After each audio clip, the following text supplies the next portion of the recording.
क्या पाकिस्तान की cricket team अब भी वर्ल्ड कप के सेमीफाइनल में पहुंच सकती है? जी हां, ये वो सवाल है जो पूरी कौम के जहनों में मौजूद है, क्रिकेट के शायकीन के जहनों में मौजूद है। हर कोई यही सवाल कर रहा है। इसकी वजह सीधी सादी है। अगर पाकिस्तान की क्रिकेट टीम इस वर्ल्ड कप में अच्छी कारकर्दगी का मुजाहरा करते हुए अपने मैचेस जीत रही होती तो फिर ये तशवीश ना होती, ये फिक्रमंदी ना होती। लेकिन चूंकि पाकिस्तान की टीम एक के बाद एक मैच हारती गई है, लिहाजा अब पाकिस्तान के जो शायकीन हैं, क्रिकेट लवर्स हैं, वो इसी उम्मीद पर अब पूछ रहे हैं, उन सवाल कर रहे हैं कि क्या पाकिस्तान की क्रिकेट टीम के सेमीफाइनल में पहुंचने की उम्मीदें अब भी मौजूद हैं या कहानी ख़त्म हो चुकी है। पाकिस्तान की टीम वर्ल्ड कप में लगातार 4 मैचेस हार चुकी है। 1975 के बाद से, जब से ये वर्ल्ड कप शुरू हुआ है, आज तक कभी ऐसा नहीं हुआ था कि पाकिस्तान की टीम लगातार 4 मैचों में हारी हो। और इस मरतबा ये हिस्ट्री जो है पाकिस्तान ने तारीख रकम कर दी कि 4 लगातार मैचेस वो हारी है। जनूबी अफ्रीका के खिलाफ जो मैच कल रात पाकिस्तान ने खेला, उसमें उसकी बॉडी लैंग्वेज पिछले मैचों के मुकाबले में कदरे बेहतर रही। फील्ड में खिलाड़ी जो है वो मेहनत करते हुए नजर आए, एक दूसरे को बैक कर रहे थे, सब चीज़ें हो रही थी। लेकिन कुछ गलतियां भी हुई और यही गलतियां जो हैं वो टीम की शिकस्त का सबब बनी है। पाकिस्तान की टीम को जनूबी अफ्रीका ने 1999 के बाद वर्ल्ड कप में पहली मरतबा हराया है। और जनूबी अफ्रीका ने इस टूर्नामेंट में जिस तरह की शानदार परफॉर्मेंस दी है वो सबके सामने है। उसने जो भी अभी तक मैचेस खेले थे और जीते थे, वो पहले बैटिंग करते हुए जीते थे, बड़ा स्कोर किया था और उसके बाद उनके बॉलर्स जो हैं वो हरीफ टीमों को आउट करते जा रहे थे। सिर्फ हॉलैंड के खिलाफ वो मैच एक ऐसा मैच था कि जिसमें जनूबी अफ्रीका ने बाद में बैटिंग की, रन चेज नहीं हुए और उससे शिकस्त हुई थी। लेकिन कल जनूबी अफ्रीका के जो खिलाड़ी हैं उन्होंने आसाब पर काबू रखा और एक विकेट से सनसनीखेज मुकाबले के बाद उन्होंने पाकिस्तान को शिकस्त दी है। और जनूबी अफ्रीका की जो टीम है अब वो पॉइंट्स टेबल पर ऊपर आ गई है और पाकिस्तान के लिए अब हालात जो हैं मुश्किल से मुश्किल होते जा रहे हैं। पाकिस्तान की टीम को अब 3 मैचेस खेलने हैं और उसमें न्यूजीलैंड, बांग्लादेश और इंग्लैंड के खिलाफ मैचेस उसके मौजूद हैं। तो अगर पाकिस्तान की टीम इन बकिया 3 मैचों में भी कामयाबी हासिल करती है तो 6 पॉइंट्स और पीछे के जो 4 पॉइंट्स हैं जो पाकिस्तान ने हॉलैंड और श्रीलंका के खिलाफ हासिल किए थे, तो 10 पॉइंट्स के साथ फिर पाकिस्तान की टीम को दूसरी टीमों के नताइज पर भी नज़र रखनी होगी। दूसरी टीमें ऑस्ट्रेलिया, न्यूजीलैंड, ये अगर अपने मैचेस हारती हैं तो फिर पाकिस्तान के लिए कोई सूरत बनेगी, लेकिन उसमें भी फिर मामला आ जाएगा रन रेट का। और अभी ये कहानी जो है वो अगर मगर की कहानी है। कल रात जब पाकिस्तान की टीम जब मैच हारी है तो उसके बाद जब मैं देख रहा था कि साबिक क्रिकेटर्स के जो तज्जिए तबसरे जब हो रहे थे, तो पहले तो टीम की जो कारकर्दगी थी या बॉडी लैंग्वेज कह लें या उनकी जो एफर्ट्स थी उसको सराहा गया और काफ़ी पॉजिटिव बातें हो रही थी। लेकिन फिर आहिस्ता आहिस्ता खामियों को भी उजागर किया जाने लगा और सबसे बड़ी जो खामी कल के मैच में आखिर में नज़र आई वो कप्तान बाबर आजम का वो फैसला था कि उन्होंने जो आखिरी ओवर जो था वो मोहम्मद नवाज को दिया उसामा मीर के बजाय। और हर कोई इस बात पर हैरान था कि उसामा मीर इस मैच में शादाब खान के अनफिट होने की वजह से आए थे। उन्होंने 2 विकेटें भी ली, अच्छी बॉलिंग कर रहे थे और उनके पास 2 ओवर्स बाकी थे। तो फिर कप्तान ने एक विकेट टेकिंग जो ऑप्शन होता है लेग स्पिनर का, उस पर इन्हिसार करने के बजाय मोहम्मद नवाज को बॉलिंग दी, जो कि इस टूर्नामेंट में मुकम्मल तौर पर वो नाकाम रहे हैं। और नवाज इस मरतबा भी जो है वो तवक्कुआत पर पूरे नहीं उतरे और इस तरह पाकिस्तान की टीम को शिकस्त हुई।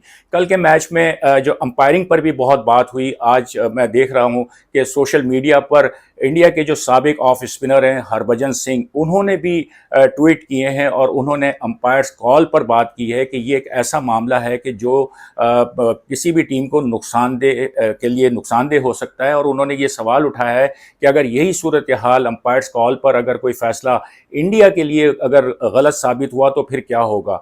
आशा भोगले, हरभजन सिंह, ग्रैम स्मिथ, ये तीनों इस वक्त ट्विटर पे नज़र आ रहे हैं कि जिनके दरमियान जो है वो ये बहस हो रही है, बात हो रही है। तो अंपायर्स कॉल एक ऐसा जो फैसला होता है कि जिसमें वो थर्ड अंपायर जो है वो अंपायर्स कॉल पे ज़्यादातर हमने देखा है कि वो जो फील्ड अंपायर है उसी के फैसले पर जो है वो मतलब उसको ओके करता है। तो इस पर आईसीसी को काफ़ी अब गौर खोज करना पड़ेगा, अब बहुत ज़्यादा बात करनी पड़ेगी इस पर। और इस बारे में अब कोई ऐसा नतीजा या ऐसा फ़ैसला आना चाहिए कि जिससे तमाम जो शकूक व शुबहात हैं वो दूर हो सकें। अगर हम पाकिस्तान की टीम की इस वर्ल्ड कप में कारकर्दगी पर नजर डालें तो सबसे ज्यादा हैरानकुन बात या सबसे ज्यादा मायूसकुन बात जो सामने आती है वो पाकिस्तानी टीम का पूरे 50 ओवर्स ना खेलना है। बहुत बड़ा यानी कह लें कि क्राइम है ये, अगर आप 50 ओवर्स की क्रिकेट खेलने आए हैं और वो भी वर्ल्ड कप में, और आपकी बैटिंग लाइन, आपके खिलाड़ी जो हैं वो 50 ओवर्स अगर पूरे नहीं खेल पाते तो फिर आप हरीफ टीम को क्या मैसेज दे रहे हैं, उन पर किस तरह आप दबाव डाल सकते हैं, किस तरह रन्स जो हैं वो आप बटोर सकते हैं। जो आखिरी ओवर्स आप नहीं खेल पाते और पूरी टीम आउट हो जाती है। सिवाय अफगानिस्तान के खिलाफ मैच के बाकी तमाम मैचों में, श्रीलंका के खिलाफ पाकिस्तान ने रन चेस किया था, लेकिन उसके अलावा जितने भी मैचेस पाकिस्तान ने खेले, यहाँ तक कि हॉलैंड के खिलाफ भी पाकिस्तान की टीम पूरे 50 ओवर्स नहीं खेल पाई। और हर मैच में हमने यही देखा कि उससे पहले ही पाकिस्तान की टीम जो है वो आउट हो जाती है। तो ये एक बड़ी तशवीश की बात है कि 50 ओवर्स की जो क्रिकेट की जो एक फ़िलासफ़ी है, एक कहना चाहिए एक सीधा साधा मामला है कि आपको पूरे 50 ओवर्स खेलने हैं, लेकिन आपके बैट्समैन में वो सलाहियत नज़र नहीं आती। आपके लोअर ऑर्डर या आपके जो आखिरी नंबरों के जो खिलाड़ी हैं वो ओवर्स पूरे किए बगैर ही जो है वो अपनी विकेटें गंवा देते हैं। कल हमने देखा जिस तरह नवाज़ ने जिस तरह शॉट खेला, अपनी विकेट गंवाई। तो ये पाकिस्तान के लिए एक बहुत बड़ा यानी कहना चाहिए कि एक तशवीश का मामला है कि जिस पर जो है पाकिस्तान टीम को काबू पाना होगा अगर आगे के मैचों में पाकिस्तान ने अच्छी परफॉर्मेंस देनी है। तो पाकिस्तान की क्रिकेट टीम जब वर्ल्ड कप खेलने इंडिया पहुंची थी तो सबको पता था कि उसके दो तीन बड़े मसाइल हैं जिसमें वो घिरी हुई है। उसमें एक सबसे बड़ा जो मसला था वो पाकिस्तान के ओपनर फ़खर जमान की फॉर्म और उनकी फ़िटनेस का था। जिस तरह उनकी फॉर्म थी, आखिरी के कुछ मैचों में उनसे रन्स नहीं हो पा रहे थे। और उसके अलावा दूसरा जो सबसे बड़ा मसला जो जिसको बता दिया गया था, उस पर बात भी हो रही थी, और वो था मिडल ओवर्स में पाकिस्तान के स्पिनर्स का विकेटें ना लेना। ओपनिंग की अगर हम बात करें तो फ़खर जमान को फिर बिठा दिया गया जब उनसे रन्स नहीं हुए, तो उनकी जगह अब्दुल्ला शफीक को प्लेइंग 11 में लाया गया और अब्दुल्ला शफीक ने बहुत अच्छी परफॉर्मेंस दी। लेकिन दूसरी जानिब हमने देखा कि हैरानकुन तौर पर जो एक बैट्समैन फॉर्म में थे, पिछले कुछ मैचों में उन्होंने बड़े अच्छी इनिंग्स खेली थी, वो एकदम बिल्कुल ऑफ कलर हो गए और उनसे रन्स नहीं हो पा रहे। वो हैं इमामुल हक। जिस तरह इस वर्ल्ड कप में उन्होंने शॉर्ट पिच गेंदों पर जो है वो आउट हुए हैं एक दो मैचों में, जिस पर उनको प्लानिंग से उनको आउट किया गया है, सेटअप के साथ उनको आउट किया गया। और उसके बाद फिर एक मैच उन्होंने खेला जिसमें उन्होंने 70 रन की एक इनिंग्स खेली, 10 चौके लगाए थे, लेकिन उसके अलावा अभी तक वो बड़ा स्कोर करने में कामयाब नहीं हो सके। तो पाकिस्तान के पॉइंट ऑफ व्यू से इमामुल हक की जो फॉर्म है वो भी एक तशवीश का सबब बनी हुई है कि वो एक बड़ी इनिंग्स नहीं खेल पा रहे, जिसकी वजह से मिडल ऑर्डर को जो है वो हौसला मिले और उसके बाद फिर जो है वो एक बड़ा स्कोर पाकिस्तान की टीम कर पाए। बाबर आजम जो है वो उन्होंने पिछले इब्तदाई मैचों में उनसे रन्स नहीं हो पा रहे थे, लेकिन बाद में उन्होंने अच्छी बैटिंग की है। और पिछले मैच में भी दबाव में जब देख रहे थे कि वो ऊपर के बैट्समैन जो है वो आउट हो गए हैं, ओपनर्स आउट हो गए और उनके सामने भी जो है वो मिडल ऑर्डर बैटिंग जो है वो मतलब नाकाम रही, तो वो बहुत अच्छा खेल रहे थे। अनफॉर्चुनेटली वो जो रिव्यू जो साउथ अफ्रीका ने लिया, बड़ा स्मार्ट रिव्यू था। तबरेज़ शमसी की बॉल पे विकेट कीपर डिकॉक बड़े जो है वो स्मार्ट विकेट कीपर हैं, हर वक्त उनका जो जहन है वो हाजिर रहता है। तो बाबर आजम को जो है वो अपनी विकेट इस वजह से जो है वो अपनी गंवानी पड़ी। लेकिन बाबर आजम से हम यही एक्सपेक्ट करेंगे, और इस बड़े बैट्समैन है और बहुत ज़्यादा बातें हो रही हैं कि ये बहुत बड़े बैट्समैन हैं लेकिन रन्स नहीं कर रहे। लेकिन ओवरऑल अगर हम देखें तो अगर पाकिस्तान की जो ओपनिंग है अगर वो नाकाम होती है और वो नंबर 3 पर आते हैं तो एक प्रेशर जो है वो अपने ऊपर महसूस कर रहे हैं, और फिर कप्तानी का प्रेशर वो अपने ऊपर महसूस कर रहे हैं। रिजल्ट नहीं आ रहे हैं तो बहैसियत कप्तान भी वो जो है वो नाकामी से दो चार हो रहे हैं। तो बहुत ज़्यादा इस वर्ल्ड कप में हमने देखा है कि बाबर आजम पर बहुत ज़्यादा दबाव है।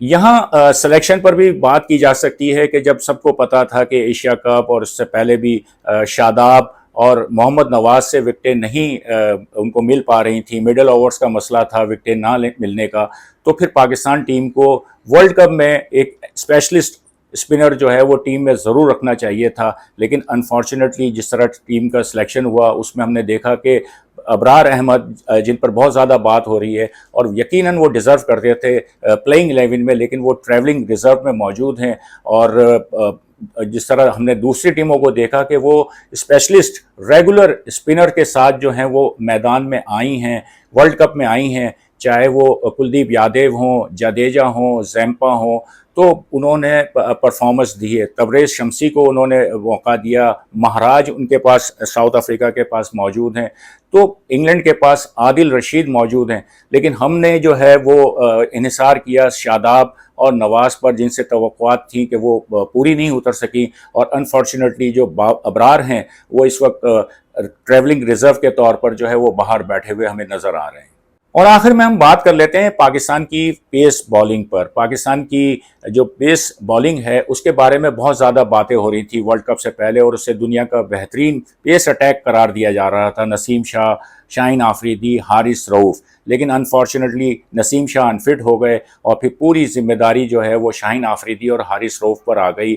हसन अली को टीम में लिया गया, लेकिन हमने सिर्फ यही चीज़ एक देखी, हर मैच में हमने देखा कि जो इब्तदाई ओवर्स हैं, जो नई गेंद के साथ पाकिस्तान की जो बॉलिंग है वो मुकम्मल तौर पर नाकाम रही है। शाहीन आफरीदी ने बाद के ओवर्स में, हारिस रऊफ़ ने बाद के ओवर्स में आकर बहुत ज़बरदस्त बॉलिंग की है। बाज़ मैचों में उन्होंने बहुत ज़बरदस्त, जिस तरह कल हमने देखा कि आखिरी के जो ओवर्स थे उसमें उन्होंने जिस तरह की बॉलिंग की, दोनों बॉलर्स ने विकटें ली हैं। लेकिन जो इब्तदाई ओवर्स हैं उसमें अगर विकटें ना मिलें तो फिर जाहिर सी बात है कि टीम जो है वो हरीफ टीम को हौसला मिल जाता है, उनके लिए स्कोर जो है वो बड़ा स्कोर करने का जो है मौका आसान हो जाता है। और ख़ास तौर पर जब वो देखते हैं कि शाहीन आफरीदी पर जिस तरह वो अटैक करते हैं, हमने डिकॉक को देखा कि 4 चौके लगा दिए, उसके अलावा मिचेल मार्श को हमने देखा उन्होंने छक्का लगाया।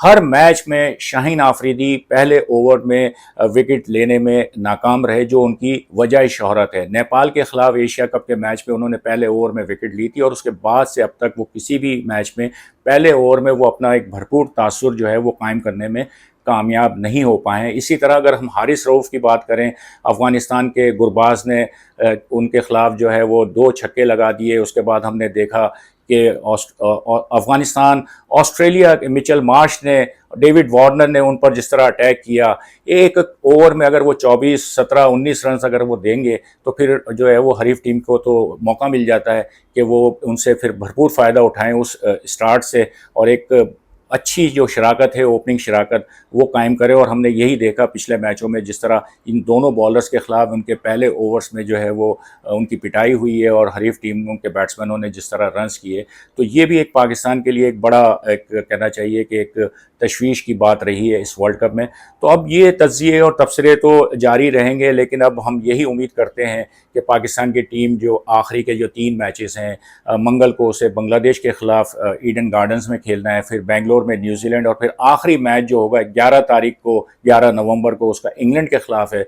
तो अब यही उम्मीद की जा सकती है कि पिछले मैच में जो एफर्ट्स हमें नज़र आई हैं टीम की, वो अगले मैचों में भी नज़र आएँ, लेकिन रिज़ल्ट भी पाकिस्तान के हक़ में हो तभी बात बनेगी। वरना फिर ऐसा लगता है कि अब फिर हम अगले 4 साल फिर इंतज़ार करें कि अगले 4 साल के बाद जो वर्ल्ड कप होगा उसमें क्या होगा।